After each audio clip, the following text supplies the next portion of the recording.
Imagine, if you will, a map of Europe. Now erase the familiar borders of Germany. In their place, let the blue expanse of the ocean flow. This is our starting point, a Germany completely surrounded by water, an island nation in the heart of the continent. How would this geographic twist have altered the course of the 20th century's two great conflicts? Instead of fields and forests, German soldiers now look out upon crashing waves. The bustling cities of Paris, Vienna, and Warsaw are no longer a train ride away, but distant shores across a vast and unforgiving sea. This single, dramatic change would have reshaped the destinies of nations, turning the tide of war in ways both subtle and profound. The echoes of past battles fought on land soaked with the blood of millions now ring hollow. The trenches, the mud, the agonizing crawl of armies across no man's land, all gone. In their place, a new kind of battlefield emerges, one dominated by battleships, submarines, and the ever-present threat of a naval blockade. World War I, a war sparked in the Balkans, quickly engulfed Europe. But in this alternate history, Germany's land borders are gone. The Schlieffen Plan, that bold stroke, designed to knock France out of the war with a lightning strike through Belgium, is now a relic of a bygone era. No longer can German troops march across borders with ease. Instead, the Kaiser's hopes rest on the shoulders of his navy. The German High Seas Fleet, a force to be reckoned with, now holds the key to victory. The North Sea becomes a cauldron of conflict as German dreadnoughts clash with the mighty British Grand Fleet. The fate of empires hangs in the balance, decided not on muddy fields, but amidst the crashing waves and the roar of naval guns. The Battle of Jutland, a clash of titans in our timeline, takes on even greater significance. Every torpedo hit, every ship sent to the bottom reverberates through the halls of power in Berlin and London.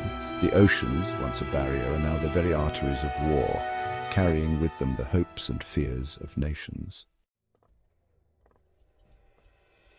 The alliances that defined the pre-war era are thrown into disarray. The Triple Entente, that fragile pact between France, Russia and Great Britain, faces a new strategic reality. With Germany's land borders erased, the threat of a two-front war diminishes. France, no longer sharing a border with its old enemy, might be less inclined to enter the fray. On the other side of the equation, Germany's own alliances come under strain. Austria-Hungary, landlocked and vulnerable, looks to Berlin for protection. But how can the Kaiser's navy, mighty as it may be, offer a helping hand across a continent now divided by water? The delicate balance of power that had held Europe in a precarious peace for decades is shattered. Old rivalries resurface, new alliances are forged, all under the shadow of a Germany isolated, yet potentially more dangerous than ever before. The very nature of warfare and the alliances that underpin it have been irrevocably altered. As the guns fall silent on the First World War, a new Europe emerges from the ashes. The Treaty of Versailles, that document of retribution and resentment, takes on a very different character. With no occupied territories to claim, the victors must find new ways to punish a defeated Germany. Perhaps the terms are less harsh, focused on limiting Germany's naval power rather than carving up its land. Or perhaps resentment at Germany's perceived invulnerability leads to even harsher economic sanctions, a crippling blockade that chokes the life out of the island nation. Regardless, the seeds of future conflict are sown. The humiliation of defeat, the yearning for lost greatness, these sentiments fester in the hearts of many Germans. And across the water, the victors, wary of the island nation's potential, keep a watchful eye on the horizon. The world has entered a new era, one shaped by the presence of an oceanic Germany. Section 5. The Eagle's Lonely Flight, Germany Adrift. The rise of Adolf Hitler and his National Socialist Party takes on a chilling new dimension. With no immediate neighbors to threaten or conquer, Hitler's ambitions must find new outlets. The dream of Lebensraum, of expanding German territory to the east, takes on a different form. Instead of tanks rolling across the Polish plains, Hitler's gaze might turn to the vastness of the Atlantic. The Kriegsmarine, Germany's navy, becomes the focal point of his rearmament efforts. U-boats, those silent predators of the deep, prowl the shipping lanes, threatening to sever the lifelines of empires. The Battle of the Atlantic, a titanic struggle in our timeline, becomes even more crucial in this alternate history. Britain, heavily reliant on its navy for survival, faces a desperate fight for its very existence. The outcome of the war and the fate of freedom itself hinges on the ability of Allied navies to counter the threat posed by a Germany unleashed upon the waves. Section 6, the arsenal of democracy across a sea of troubles.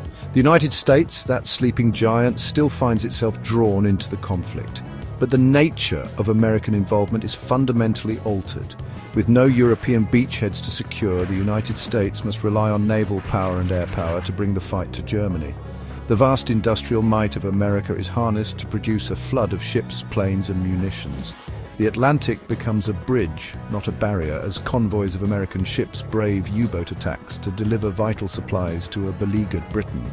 The skies above Germany are filled with the roar of American bombers, launching daring raids from bases in Britain and perhaps even Iceland. The war, once a distant rumble across the ocean, now crashes upon Germany's shores with terrifying force.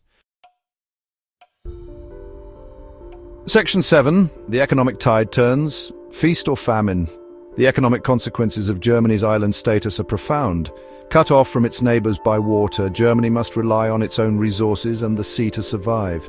The industries of the Ruhr Valley, once fueled by coal and iron ore from neighbouring countries, must adapt or wither.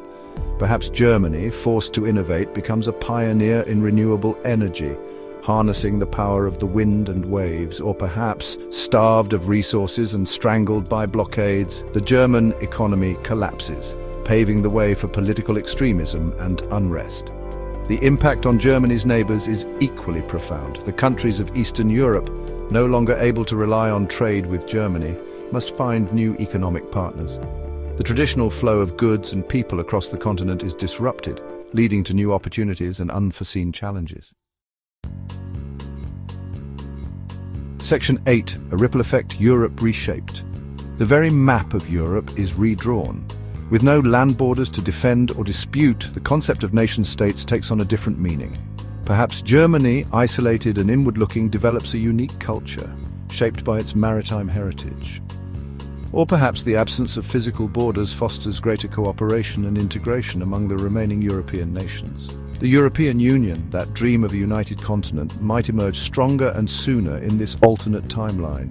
The possibilities are endless, the potential outcomes as varied as the tides themselves.